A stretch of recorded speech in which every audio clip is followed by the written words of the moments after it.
بسم اللہ الرحمن الرحیم۔ ہزاروں سال نرگس اپنی بے نوری پہ روتی ہے، بڑی مشکل سے ہوتا ہے چمن میں دیدور پیدا۔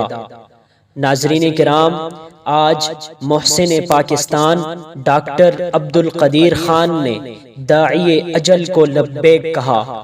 ڈاکٹر عبدالقدیر خان پاکستان کا وہ عظیم سرمایہ تھے جن کی بدولت پاکستان کے حکمرانوں کو دشمن کی آنکھوں میں آنکھیں ڈال کر بات کرنے کی جرت نصیب ہوئی۔ اس نابغہ روزگار شخصیت نے جب پاکستان کو ایٹمی دولت سے نوازا تو پوری دنیا کے مسلمان اپنے آپ کو پرسکون محسوس کرنے لگے کہ اب ہم ایٹم بم کے مالک ہیں، ہماری جانب کوئی میلی نگاہ اٹھا کر نہیں دیکھ سکتا۔ محسن پاکستان ڈاکٹر عبدالقدیر خان 1 اپریل 1936 کو بھوپال میں پیدا ہوئے۔ 1947 میں قیام پاکستان کے بعد ہجرت کر کے خاندان کے ہمراہ کراچی میں مقیم ہوئے۔ کراچی میں ابتدائی تعلیم کی تکمیل کے بعد اعلیٰ تعلیم کے حصول کے لیے یورپ چلے گئے، جہاں 15 برس تک تعلیم حاصل کرتے رہے۔ ڈاکٹر عبدالقدیر خان نے ہالینڈ سے ماسٹرز آف سائنس، بیلجیم سے ڈاکٹریٹ آف انجینئرنگ کی اسناد حاصل کی۔ 1976 میں وطن واپس لوٹ کر انجینئرنگ ریسرچ لیبارٹری میں شمولیت اختیار کی۔ اس ادارے کا نام 1 مئی کو جنرل ضیاء الحق نے تبدیل کر کے doctor aqib Khan research laboratory رکھ دیا۔ مئی 1998 میں پاکستان نے بھارتی ایٹم بم کے تجربے کے بعد ایٹمی تجربہ کیا۔ بلوچستان کے شہر چاغی کے پہاڑوں میں ہونے والے اس تجربے کی نگرانی ڈاکٹر عبدالقدیر خان نے ہی کی تھی۔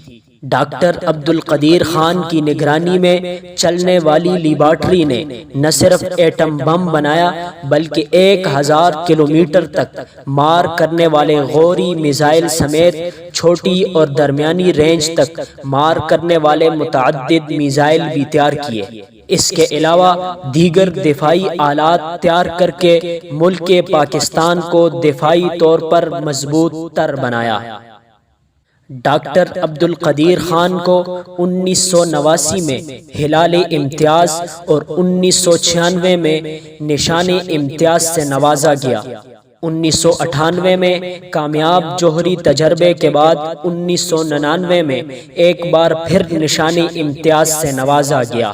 سابق صدر پرویز مشرف کے دور میں ڈاکٹر عبدالقدیر خان مشیر برائے سائنس اینڈ ٹیکنالوجی کے عہدے پر فائز رہے۔